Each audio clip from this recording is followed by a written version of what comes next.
everybody. My name is Julie Kim, and I am the Associate Chair in the School of Architecture, and I'm also the Director of the Undergraduate Program.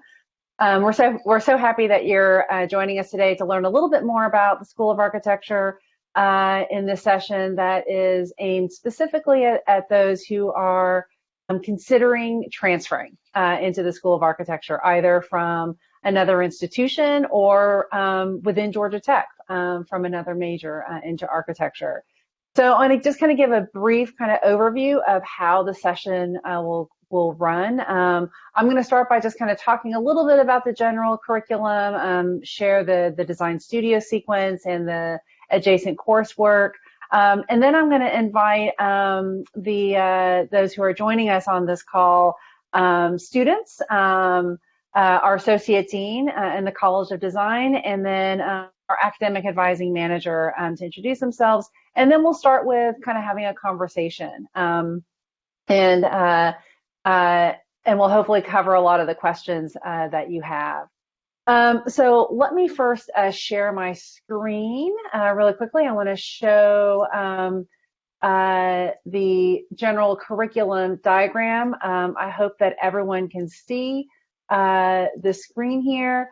So with the studio diagram, this outlines essentially the design studio sequence, and as you can see here, outlined in the pink shapes, is that this design studios are the backbone of our curriculum, and really there are 8 required studios. We'll talk a little bit more about how we offer summer studios, and there are opportunities to kind of catch up in a sequence for those students who are transferring in.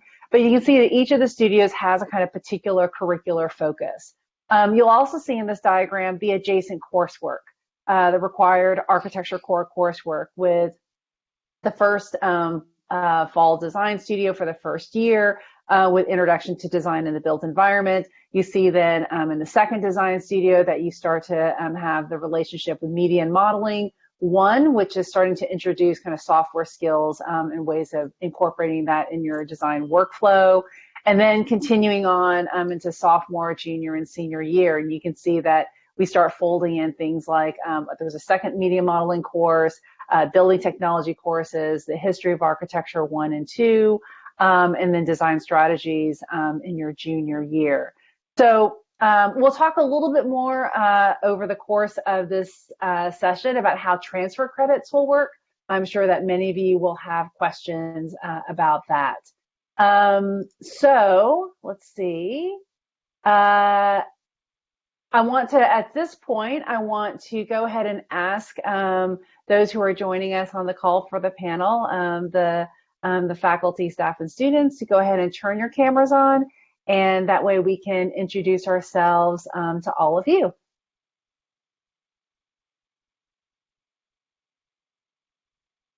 Great. I'm going to have Sean, why don't you kick us off with the introduction?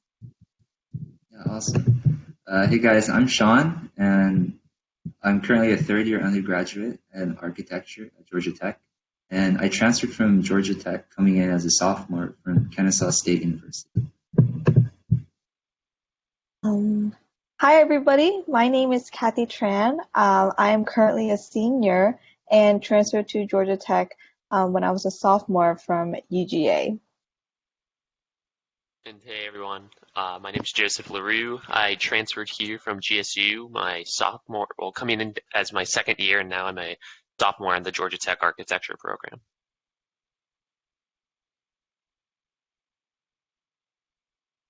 Michelle? Hi, I'm Michelle Reinhardt. I'm Associate Dean in the College of Design, and I also coordinate and teach in the first year design studio in the fall and then second year studio in the spring.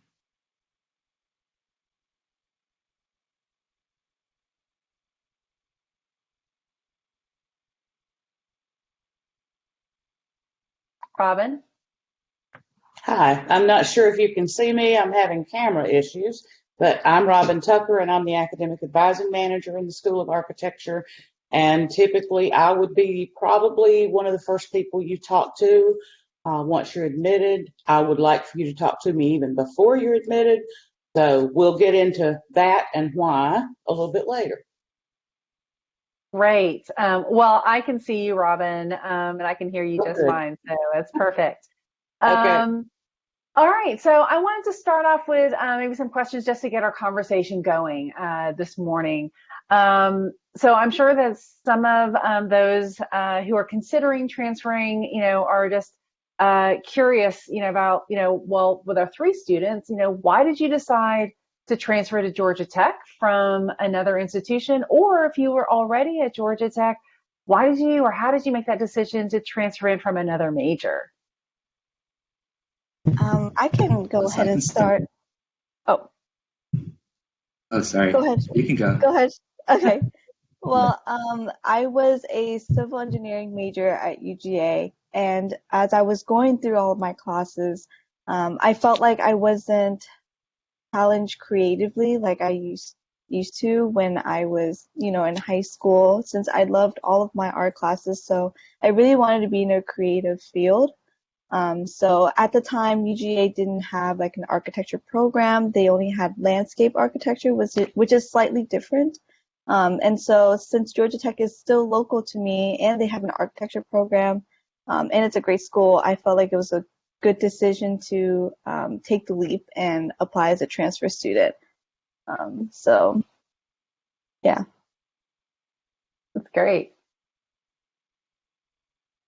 For me, I transferred to Georgia Tech because when I first was applying throughout high school, when I applied to Georgia Tech, I got deferred to my second year to come in arts and science pathway. So I was thinking, okay, this is interesting. I was thinking I was going to come in my first year, but instead I went to GSU my first year and I was able to take some of the core classes I need to take before I came to Tech. So I was able to get some of the harder classes out of the way, and it ended up helping me out in the long run. And I came into Georgia Tech just because of I mean, one, it's local to me, but it's just a great college, a great school to progress on where I want to go with architecture, and then also just in the job field. It sets you up amazingly for afterwards.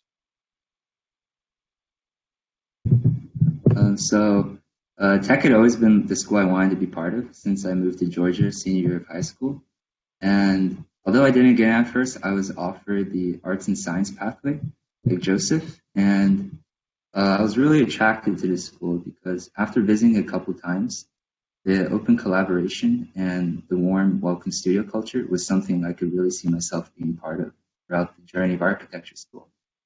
And also the international opportunities that Georgia Tech brings really attracted me to it. That's great. I mean, Sean, so one thing that you mentioned there was talking about the collaborative nature of the design studio and kind of that sense of that community, which is a great segue to the next question that I wanted to ask you all. And because certainly, I talked about design studios as being the backbone of our curriculum. But a transfer student may wonder, like, well, what does a studio look like? What is it? What is a design studio? So maybe Sean, if you could continue with what you were saying there. Yeah, for sure. So studio is like really a place of hustle and bustle, pretty much 24/7. Your classmates and yourself really become like the fuel for pushing these innovative ideas forward alongside the close guidance of really experienced and inspiring professors. So the process of design is really open-ended and up to yourself, whether it be from individually driven research, team collaboration, or taking the tools and inspiration from the various sea of other electives offered in the College of Design. I can go ahead and add to what Sean's saying. Something that's a little confusing also is that studio is a class and it's also a place. So studio is like this large open classroom where you get to talk to your peers a lot, and it's a very intimate setting. And what I love about it is that you get to look at what your peers are doing, and you get to get lots of feedback from your professor. And so it's a huge, huge collaborative space. And you're able to be in studio outside of your class time. So that's why it's also a place. And what I love about it is just the all around connection that you get with your peers. I feel like in my engineering classes, back when I was at UGA, you didn't get that much time to talk to your friends because it's just class and then you leave. But in studio, you get to stay and chat with them and see what your friends are up to. So it's really nice.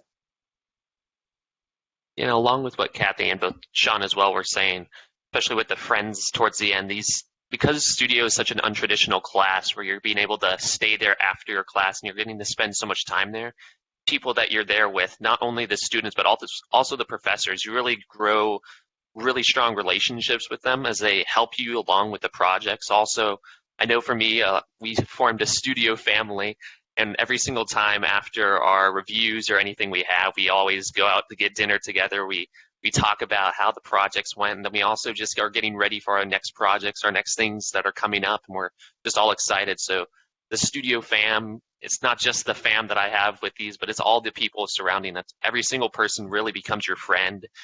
They're there to help you. They're excited for you because everyone's approaching these problems that we're asked to solve in totally different ways. So it's so unique to see someone else may think of something opposed to how you think of it. And the great thing is that there's no right answer. So everyone's just seeing and really excited to see what work that we're all doing. So it's a beautiful experience and an awesome class. That's great. Michelle, you coordinate the first year studio. So I'm sure our students would love to hear your perspective about the studio as well. Yeah.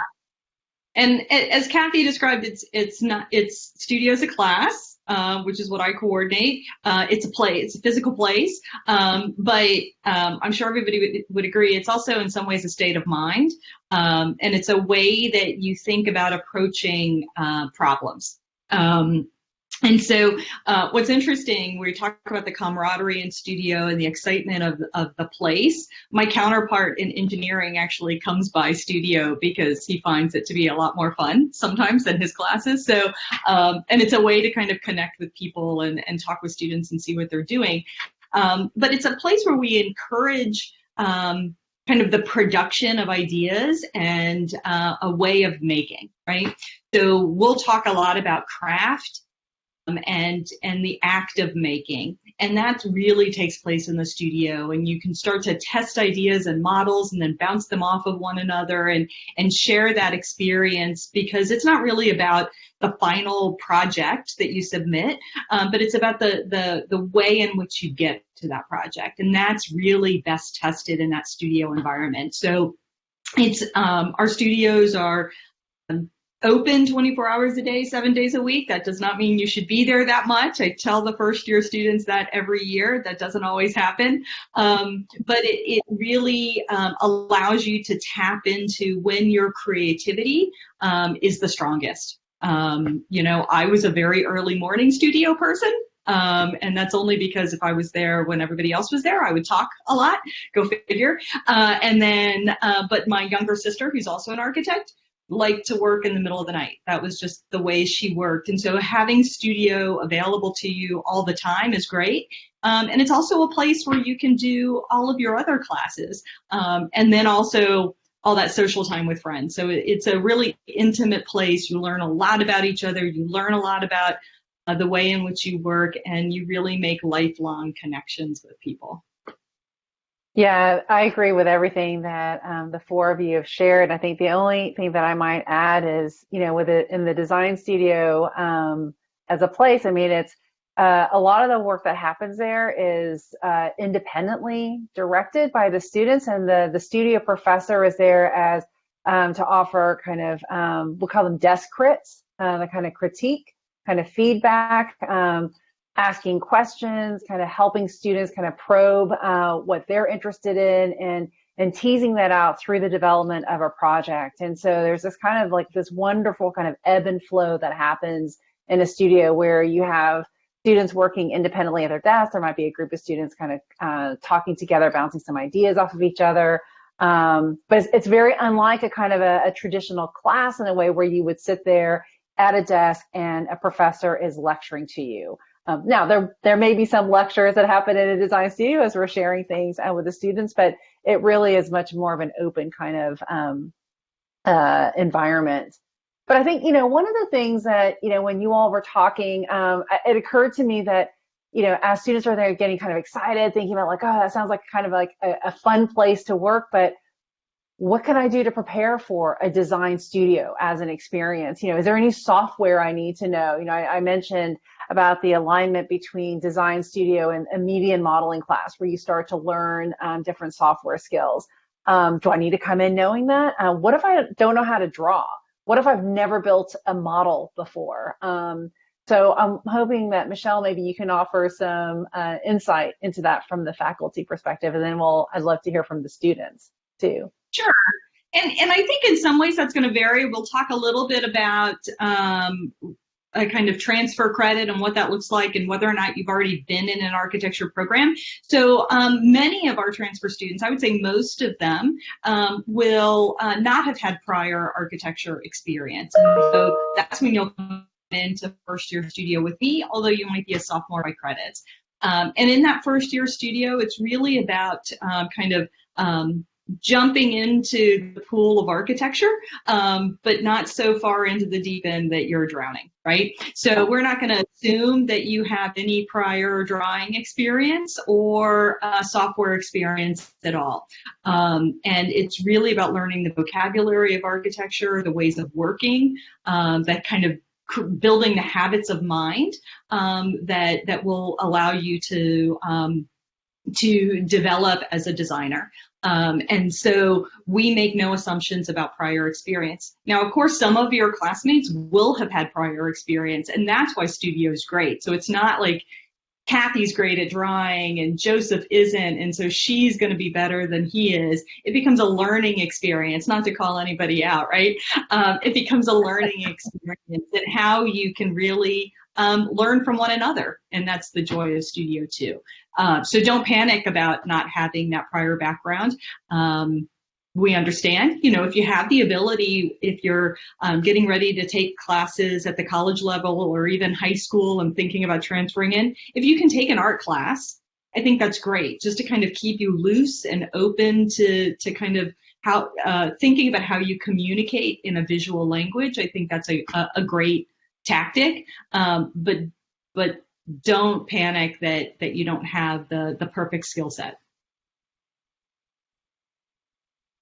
Yeah, and going off of that, when I was transferring over, when I was first I came to Georgia Tech before I transferred over and was wanting to ask questions about what classes I should take, and that was exactly the feedback I got, to take some art classes or to take some just things that like prompted your design. So I took some drawing classes, I took some art classes to help me get that foundation. I still by no means a great drawer or sketcher yet, so that's where it comes in with practicing every day. So even if you don't have any background experience in any software or in drawing, you can just start by sketching maybe something that you see around the house every single day. Because really, the more you start sketching, the better that you're going to get. In a sketch, I'm not like talking about a masterful like piece that you're working on. It's just a quick sketch that you can work to get your ideas down, to try and get these thoughts that you have, because your thoughts are unique to yourself, and that's what is unique to you that you're bringing to studio. So you don't have to worry about the software or anything else. Just try to get a start, try to get a starting on sketching, trying to conceptualize your ideas. Now you'll be really prepared.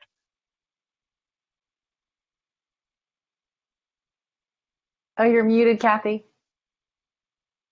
Sorry. Going off with what Michelle said, I came in knowing nothing too, and it was definitely something I was worried about, but now going through the program, you definitely learn everything, like all the programs, as you enter, and everyone is still in the same pot, even if they are familiar with the programs and with sketching and things like that. I think we all still learn and grow together, which is nice. So if you feel like you're like, oh, I don't know anything, it's okay, because I think everyone starts at the same place, even if you do have background. So it was very assuring to me to know that I wasn't the only one. And it was also nice that as you progress in the program, they introduce these programs to you, and you begin to practice as you go into the next year. So I definitely wouldn't worry about it. Obviously, if you do know these programs, kudos to you, but you also don't. So Yeah, I'd like to add that even though it really seems daunting at first, learning new software, it's a really rewarding experience. You're basically learning like a new tool that kind of becomes an additional hand, helping you mold your design process overall. And from my own experience, I had transferred from tech after my first year at Kennesaw, and I didn't really have any knowledge of Rhino or Grasshopper. But once I took the media modeling classes alongside Studio, it really helped me put me back on track, and it was super helpful. And if you're ever confused by like the software, your classmates and professors will always be there along to help you. No, that's great. I mean, I think that, and it's, that's great advice for the students, for the transfer students who are considering this opportunity. So now, so for transfer students, obviously, you're coming in with courses already. So maybe some of the questions that transfer students would have is, well, how are those transfer credits applied? What about, is there any possibility to have, review for, have courses that apply towards required architecture coursework? What about non-architecture courses? That Georgia Tech does have core curriculum requirements. So the one thing that I wanted to start off by just mentioning here is that there is every college and school at Georgia Tech is a little bit different in terms of their curriculum. In the School of Architecture, what makes the most sense in terms of when you start is in the fall. And that really is determined because of the design studio sequence. We have a studio in the fall and it's followed up with a studio in the spring. So Kathy and Joseph they both transferred in and they both started in the fall first year studio. Sean was also part of the Arts and Science Pathways program. And when Sean transferred in, because of his prior experience at Kennesaw State taking architecture courses there, Sean actually transferred into the fall sophomore studio. I know that some of you may think to yourself like, oh, well, I want to transfer in and I want to start in the spring.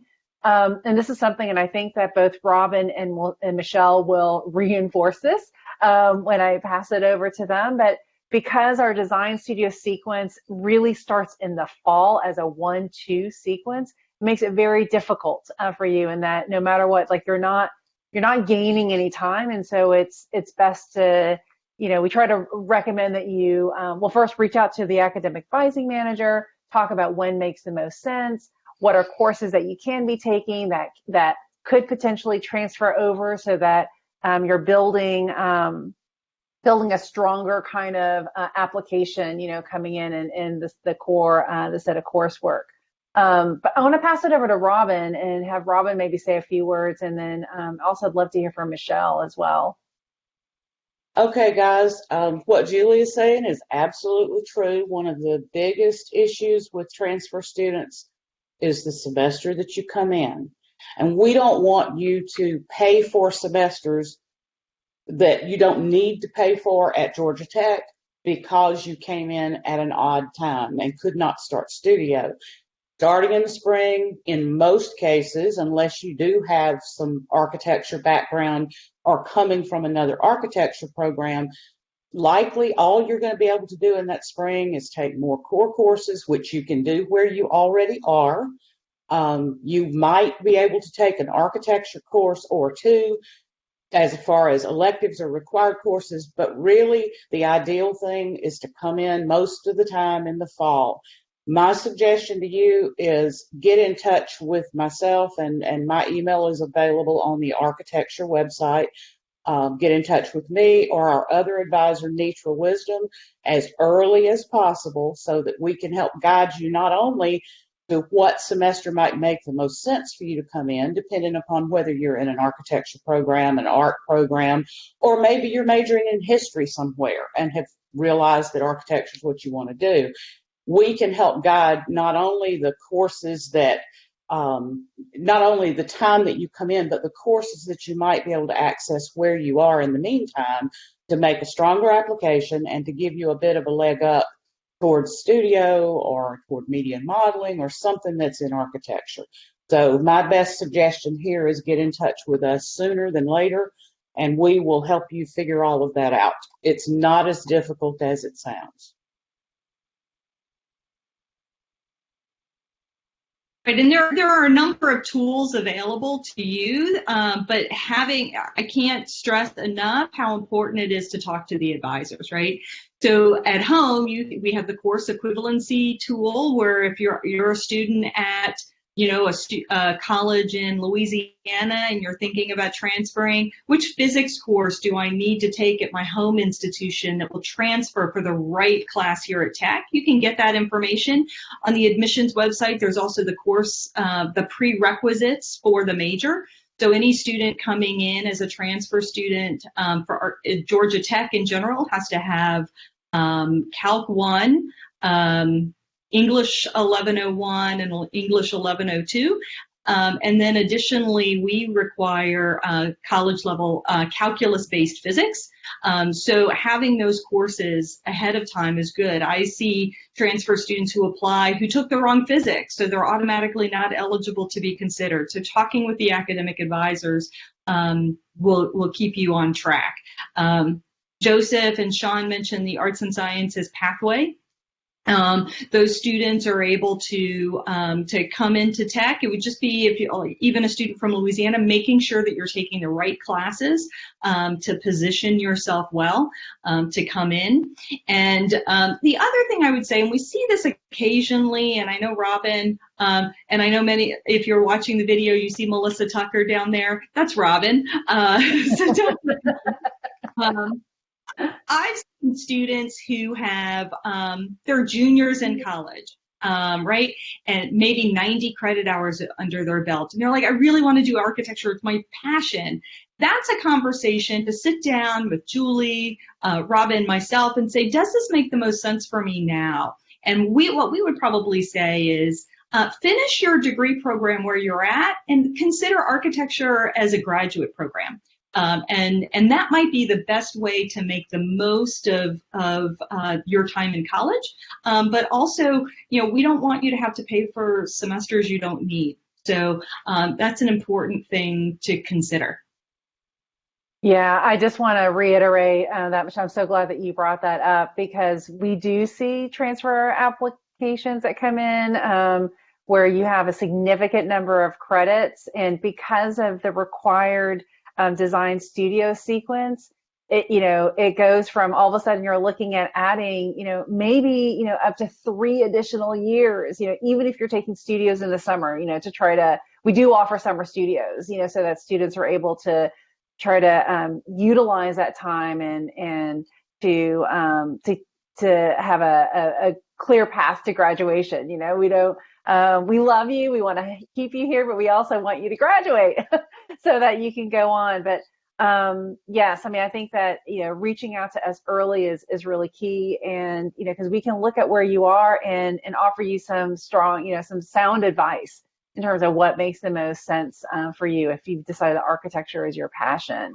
Now, for those students who come in and do have, let's say, the 30 to 40 credits already under their belt, and they come in, they might say, like, well, could I possibly double major, or what about the opportunities for minors? So I wondered if, Michelle, you might be able to talk a little bit about that. Yeah, I actually had a student who came in as a transfer student. She had a lot of credits, and she was interested in potentially doing an architecture degree, but then also transitioning to med school after. And so she wanted to be a pre-health student. And so, we looked over what courses she already had and what classes she would need. And because she came in with transfer credits, it would be possible to be pre-health and then also complete the architecture degree. So the great thing about being a transfer student is you have a lot of that core already done.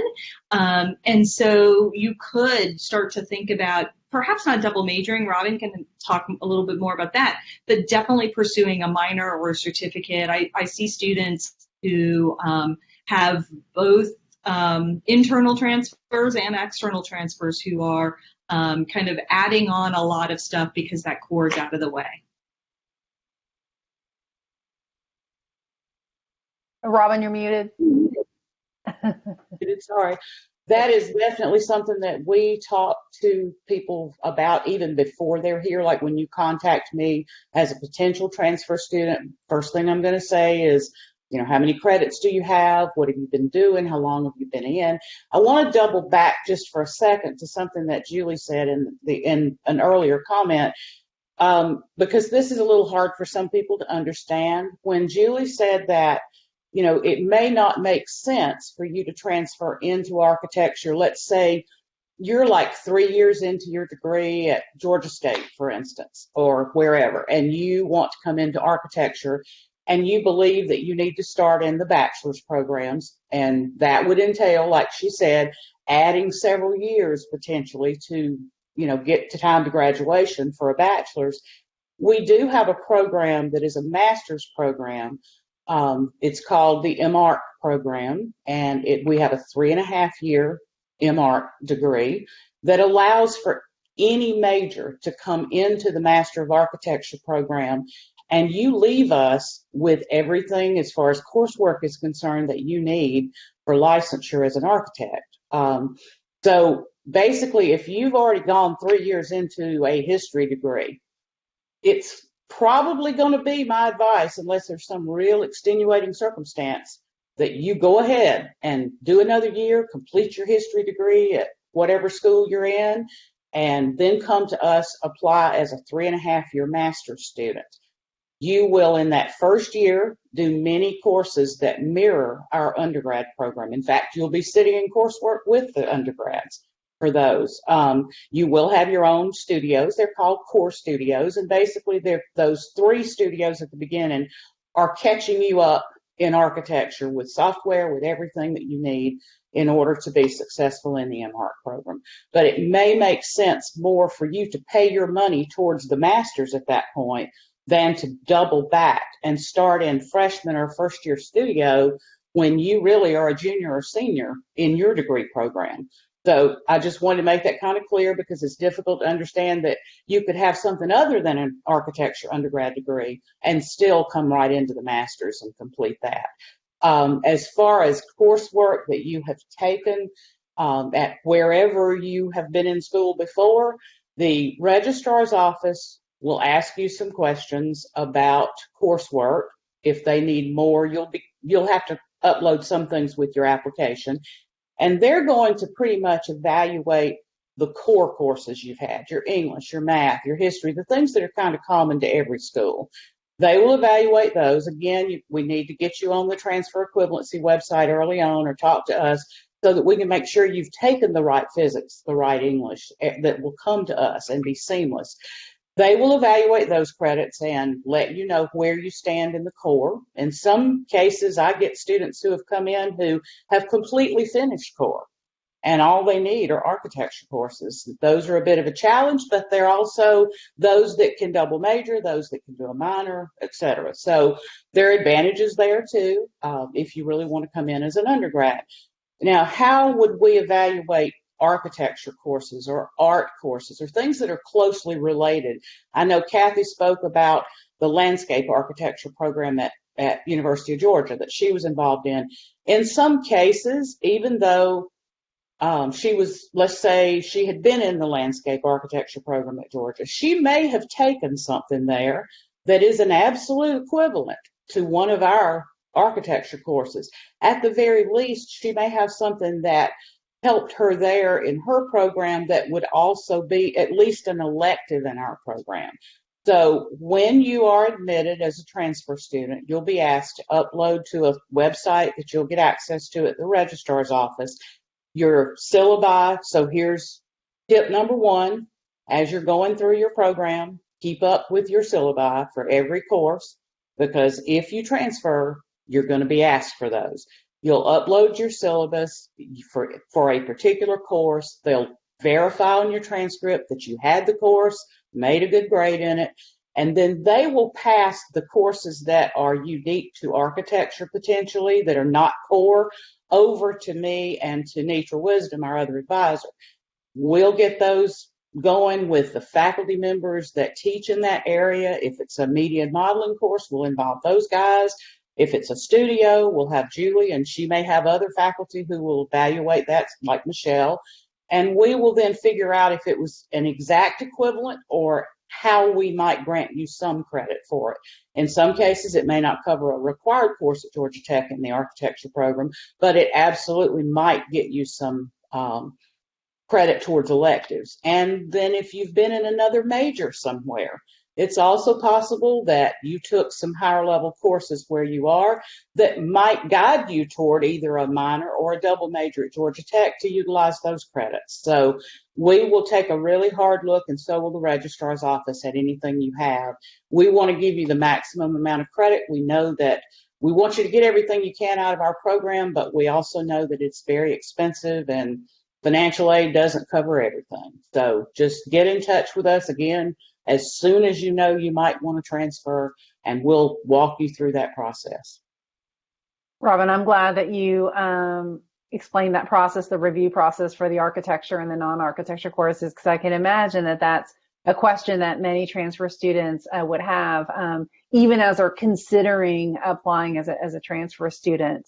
The one thing we've talked a lot about, coming in with coursework already, with credits already built towards your degree, and talked about the design studio sequence, and Robin, you mentioned the example of a student who maybe comes in with 90 credits, and how that would it really be a dramatic kind of increase the path to graduation for the undergraduate degree program. But for those students who are maybe like in the arts and science pathways, right? So like Joseph and Sean, or even Kathy, like coming in, after having had a year of coursework at another institution. Could you talk a little bit about like what the potential path is for graduating on time? Typically, once we have spoken to you and figure out sort of where you stand in your program, we can pretty easily calculate how long it will take you to graduate. We will give you a program plan with everything filled in so that, and I know most of you, because you're seeking architecture, are probably very visual. I know I am. We'll give you something on paper that shows you exactly where each course would come in and what requirements it would cover. That'll give you an idea of, for instance, you might have had 90 credits coming in the door. So you've completed your core, like the student I was talking about earlier. In the first semester of the first year, the only thing you may really need from us is a studio. And that's where we would get into the discussion about, does it make more sense, depending on where you are and how those credits parse out? Would it make more sense for you to go ahead and finish your degree and then come in? Now, the one thing about architecture is, on Georgia Tech's campus, we are one of the degrees that has the best track record for getting people out in 4 years, let's say, for a bachelor's degree. And that's because with the sequential nature of studios for both the undergrads and the grads, if you will take a studio every semester, and so that pretty well keeps you in step if you don't have to come out of a studio. Sometimes things happen and you have to skip studio, and if you do, you just have to realize that likely puts you close to a year behind in the program. You would take first studio in the fall, second studio in the spring. The first 4 studios have to be taken in the fall and the spring, no summer option, because those are foundational studios and you all need to kind of be together. You'll find that being together, walking through all of this makes it much easier for you because everybody can share ideas and everybody can kind of hold everybody up while you get through those studios. After you pass your sophomore year, that 4th studio, which would be spring of sophomore year, then some opportunities to do a little catch-up time open up.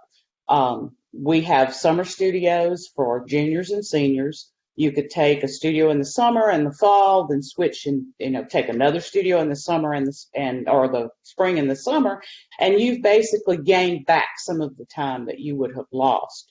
But we would evaluate all of that and try to get you out, of course, with everything the program has to offer, but also in a reasonable amount of time, understanding that you may have already been in school a couple of years when you get to us. So we make every effort to get you there in the least amount of time possible, and still you have everything that you need to move on, either to a master's in architecture or to a master's in something else. Yeah, I think that, what's worth reinforcing here is communication. Reach out to us. If you're considering transferring in, let us know where you're at. Let us sit down with you and look at the courses that you're taking. And so we can offer you some insight into the courses that you should be taking prior to transferring. And then we can also start to map out what could be a potential path through the undergraduate degree program. And then we can start to have the conversation about, well, does it make sense for you actually to finish where you are and then gear you towards our Master of Architecture program. So communication is really critical. We spend a lot of time talking about courses, lots of kind of required things. I think, maybe some of you guys are thinking like, oh my gosh, with all this coursework, is there any time for fun? What about extracurriculars, student organizations? What are some other things that kind of offer other opportunities to engage with my classmates? And so, Joseph, why don't you kick us off on this one? Let's get back to talking about fun stuff. Not that studio isn't fun. It's a lot of fun. Yes, no, studio is the most fun actually. But no, outside of studio, you can definitely have fun.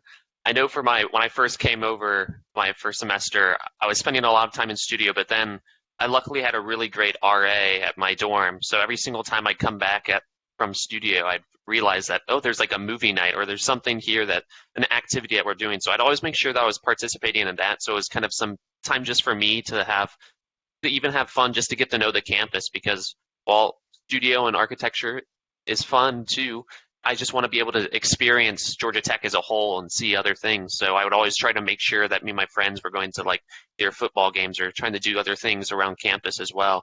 And then right now, because of COVID, I'm at home and I'm commuting, but I'm still trying to make some time to have fun. So we'll either like have Zoom calls together, even though we're not in the same place, and we'll have like virtual game nights. We're playing online games together or something like that. And maybe we'll try to meet up like socially distanced, maybe go to a park and stuff and just throw a frisbee around, just making sure that we're all safe, of course, but just wanting to make sure that we're having a fun time together. And then also just some other fun things you can do. I like to exercise just to get my mind away from different things, just to let me think about, just focus on something else, just to help me to maintain my mental health, it's good to give yourself some time just other than just schoolwork. You want to make sure that you're having fun elsewhere and doing things elsewhere. I'll pass it on to another student to talk as well. Yeah, I can take that here. Going off from Joseph, I also take part in a couple extracurriculars, and I'm really grateful to have the opportunity to be part of the National Organization of Minority Architecture Students at Georgia Tech. They just call it NOMAS, because it has allowed me to build a lot of friendships through collaborating on these architectural design competitions against other universities. So last year we actually competed in Brooklyn, and as the design team, we flew over to Flatbush, Brooklyn, and then did our presentation over there, where the site was. And this year we did it in Oakland. But even though of the COVID pandemic, we could still do our presentation online. And so it's just a really fun activity where you get to network, and it's an awesome team building exercise that will equip you for the future, even outside of college onwards.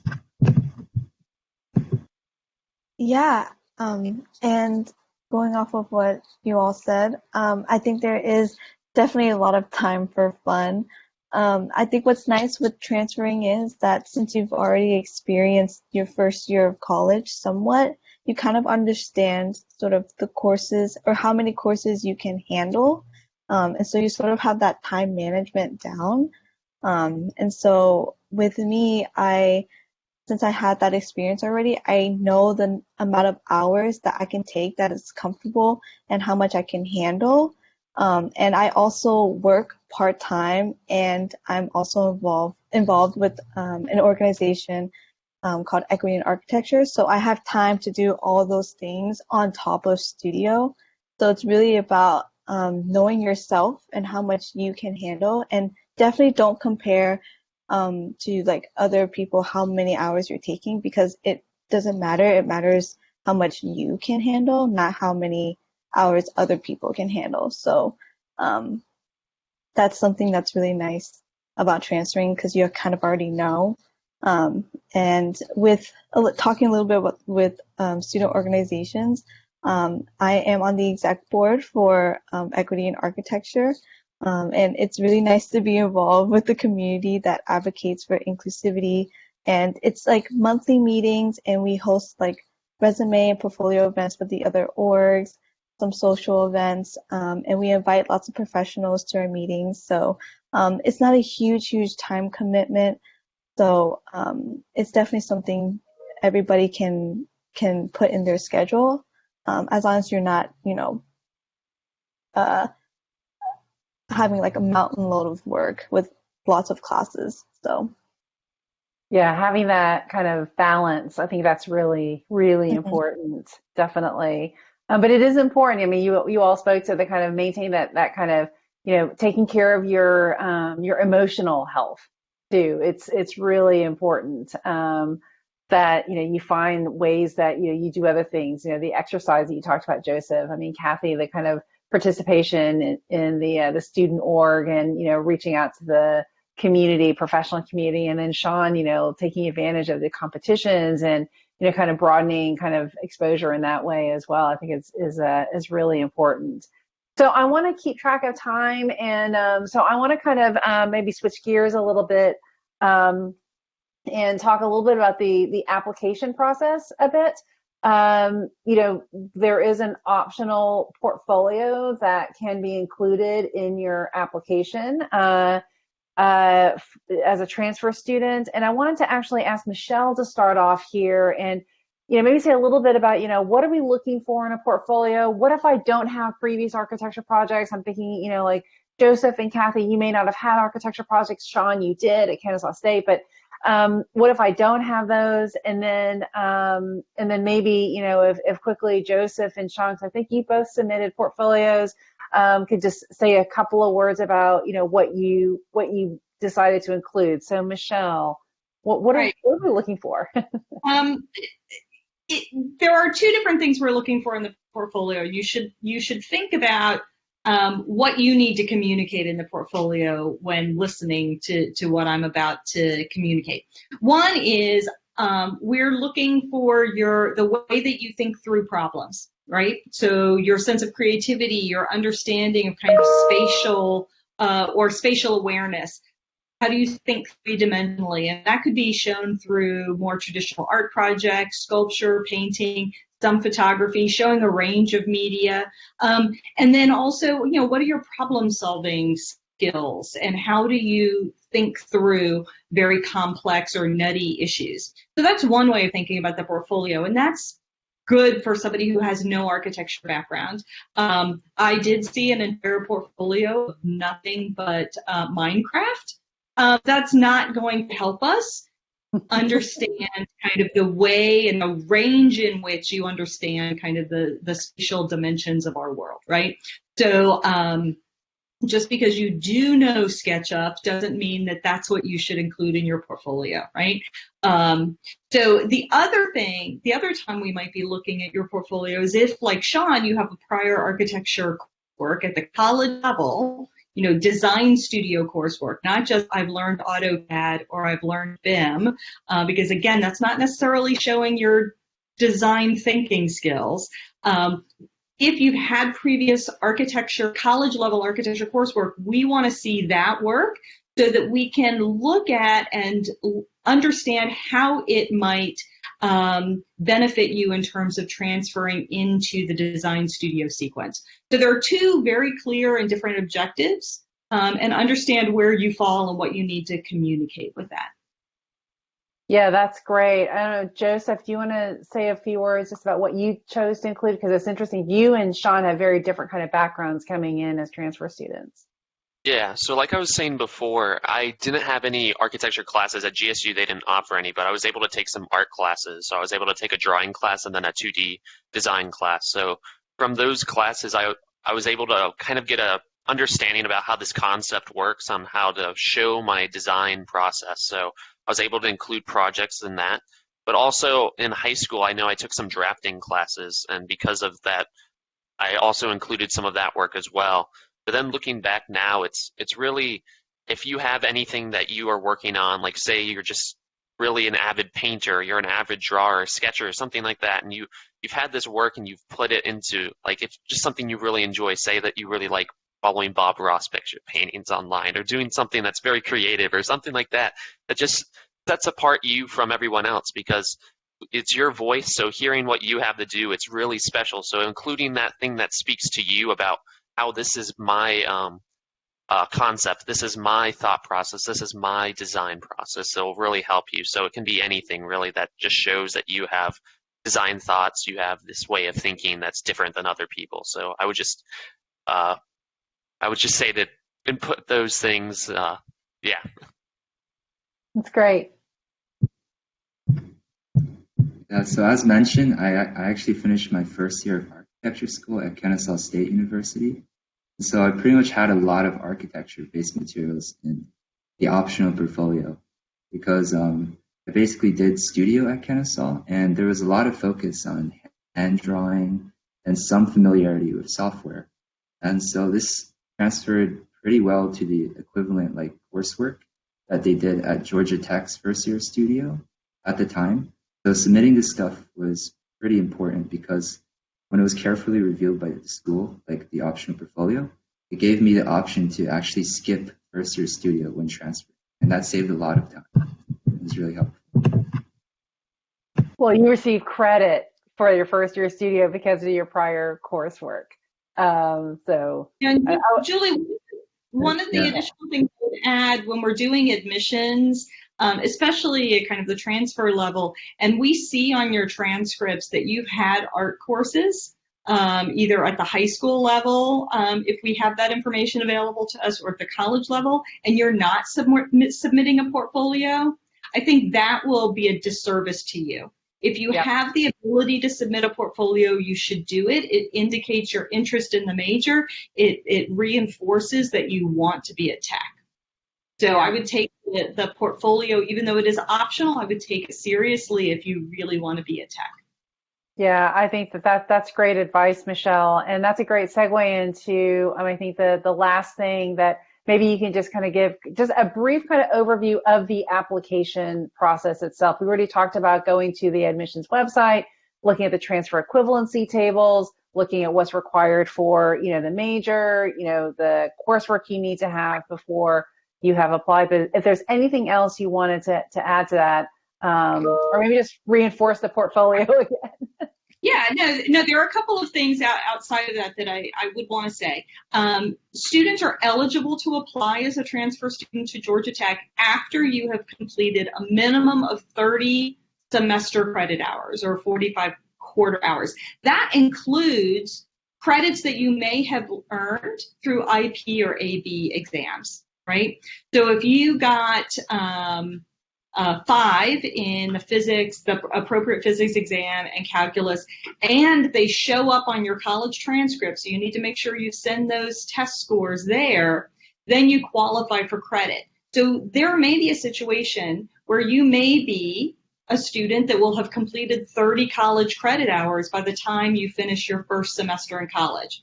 Again, that's circling back to Robin and having that conversation. You may still not be a viable spring applicant. So that might be, that's when that conversation becomes important. But you could, in theory, transfer in after 30 credit hours. So that's something that you need to keep in mind.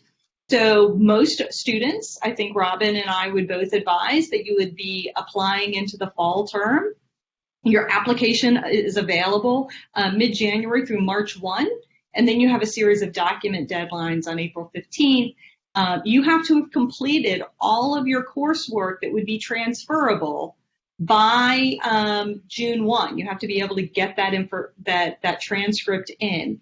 So you can't say, well, I'm going to apply for fall, but take physics in summer, because we will not even look at you at that point. So be very kind of careful about when you're taking your courses. And that's why I cannot stress enough that Robin is the person to talk to. She will guide you through this process. That's great. Well, Well, we are at 11 o'clock. That hour went by really quickly. I want to thank Kathy, Joseph, Sean, Robin, and Michelle for joining us today. You can find Robin and myself on the School of Architecture website. Actually, also Michelle, but Michelle's also on the College of Design website. Feel free to reach out to us with any questions. Kathy, Joseph, and Sean are also undergraduate student ambassadors, so you can find their contact information on the School of Architecture website. We want to hear from you with any questions that you have, and try to demystify the process of transferring to Georgia Tech. So with that, thank you very much, and we hope to see you on campus.